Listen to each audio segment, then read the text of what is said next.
señalar que a nivel arbitral existen 2 laudos que reconocen la validez del contrato y que señalan que no existen indicios de corrupción para la suscripción del contrato de concesión de Rutas de Lima. Hola amigos, sean bienvenidos a su canal de Te lo voy contando. La otra parte demandada da su informe en representación de Rutas de Lima. Los abogados Luis Castillo Córdoba e Isabel Tello se apegan al contrato, donde mencionan que el Tribunal Constitucional no tendría competencia para resolver la controversia y que solo un proceso de arbitraje lo haría.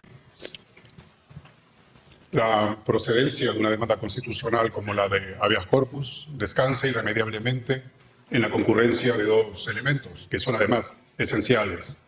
Uno primero es que esté afectado, agredido, vulnerado el contenido constitucional de algún derecho fundamental. Y, en segundo lugar, que los hechos invocados como configuradores de la agresión sean hechos no litigiosos. En este caso, ambas exigencias esenciales son incumplidas. En el escrito de demanda, que es al que me voy a referir de modo principal, el recurrente, hoy recurrente, describe como supuestos hechos agresores la inexistencia en la ruta concesionada, la inexistencia de ciclovías, la inexistencia de veredas, de señalización, dice también, la inexistencia de un puente inclusivo, el derribo de un muro que mide 1,5 metros. Y en las distintas participaciones que ha tenido la Defensoría del Pueblo hasta ahora, es posible concluir razonadamente que añade un supuesto acto agresor, que es la inexistencia de vías alternas con determinadas características. Prácticamente, como hizo referencia en la primera ocasión, la representante de la Defensoría del Pueblo, que la asemeja a las prestaciones y calidades que singulariza a una vía pública concesionada.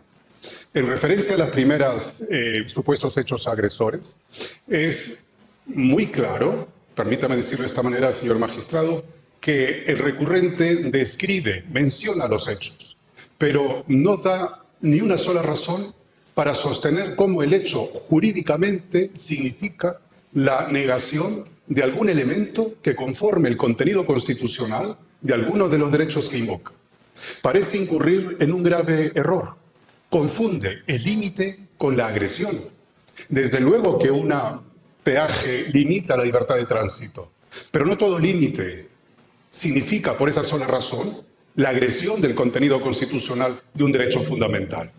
Pero es que además esos hechos descritos por el recurrente son hechos que objetivamente reclaman actuación de informes periciales o de informes técnicos para determinar si efectivamente no solo hay necesidad, sino que es técnicamente viable colocar ciclovías, veredas o derribar ese muro que a lo mejor cumple alguna función técnica o la colocación de ese puente inclusivo que refiere. El habeas corpus es, como sabemos, radicalmente inidóneo para actuación de prueba de esta naturaleza. Y en relación al segundo supuesto hecho agresor, que es la inexistencia de vías alternas con determinadas características, hay que sostener que el contenido constitucional del derecho fundamental a la libertad personal, concretada aquí como libertad de tránsito, no da derecho a una vía alterna que tenga características tales que las asemeje prácticamente a una vía pública concesionada, porque de lo contrario tendríamos que admitir la innecesariedad de la vía pública concesionada con peaje. Y usted bien sabe, señor magistrado, que lo innecesario es irrazonable. No podría estar conformando un elemento irrazonable como parte de un contenido constitucional de un derecho fundamental. En este caso, no ha sido Rutas de Lima quien ha mostrado esta categoría de rutas alternas. El juez, en lo penal, en la primera instancia, en la inspección judicial de febrero del 2022, dio cuenta de 4 vías que él denomina vías alternas.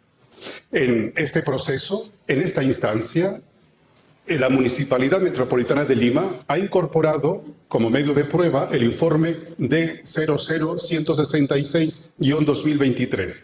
Y en ese informe técnicamente da cuenta de la existencia de 5 vías alternas. Es un hecho que no puede ser negado. Lo que está en discusión es si esas vías alternas cumplen determinados parámetros o exigencias técnicas para ser tenidas como tales. Y nuevamente, un habeas corpus no es un medio idóneo para actuar esos peritajes o esos informes técnicos que permitan objetivamente determinar cuáles son esas exigencias técnicas que debiera tener una vía alterna para ser considerada como tal, y lo que es más complicado probablemente, determinar si esas concretas 5 vías alternas cumplen o no esas exigencias técnicas. Pero permítame, señor magistrado, y con el solo propósito de desnudar las aporías sobre las que se sostiene la demanda, vamos a imaginar, permítame proponerlo de esta manera, que efectivamente está agredido el contenido constitucional de algún derecho fundamental, que efectivamente los hechos no son litigiosos. Supongámoslo. Si eso es así, la pregunta que hay que formular y responder a continuación es ¿qué significa regresar las cosas al estado anterior de cometida esos actos agresores? Si la inexistencia de la vía, de la ciclovía o de las veredas o de la señalización del puente inclusivo son los actos agresores, regresar las cosas al estado anterior va a significar que se ordene a quien debe cumplir con la obligación de que construya la ciclovía, la vereda, señaliza lo que tenga que señalizar, derribe el muro de 1,5 metros o construye el puente peatonal.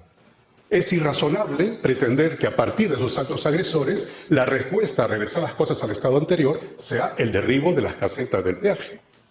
Y de la misma manera, si el acto agresor es la inexistencia de una vía alterna con determinadas características, regresar las cosas al estado anterior significará ordenar a la Municipalidad de Puente Piedra o a la Municipalidad Metropolitana de Lima que dote a la población de una vía alterna con determinadas características.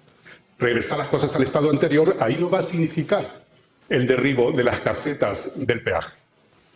Y es que, en el fondo, la pretensión que plantea el recurrente con el derribo de las casetas, aunque él expresamente lo niega, tácitamente hay razón para sostener que lo que está discutiendo es la validez del contrato.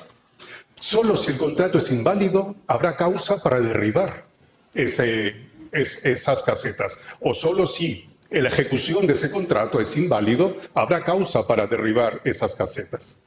Pero este Tribunal Constitucional no es el órgano competente para establecer, para decidir acerca de la validez del contrato. El doctor Jardo Héctor lo expresó muy bien. Eso se está discutiendo en la vía arbitral, porque efectivamente el órgano competente, además, en ejercicio razonable de la libertad de contratación, las partes han acordado una cláusula arbitral para discutir los asuntos relacionados a la validez o cumplimiento de los contratos en un tribunal arbitral. La competencia le pertenece al órgano arbitral.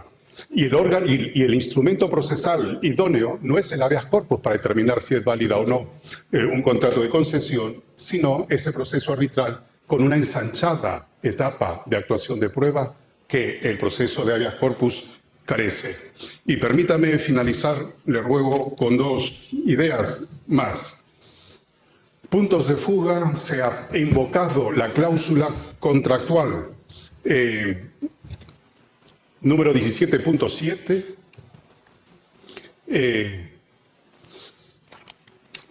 perdónenme, la cláusula 1.102, para mostrarla como un impedimento que tiene la municipalidad, se sostiene, para dotar a la población de una vía alterna con determinadas características.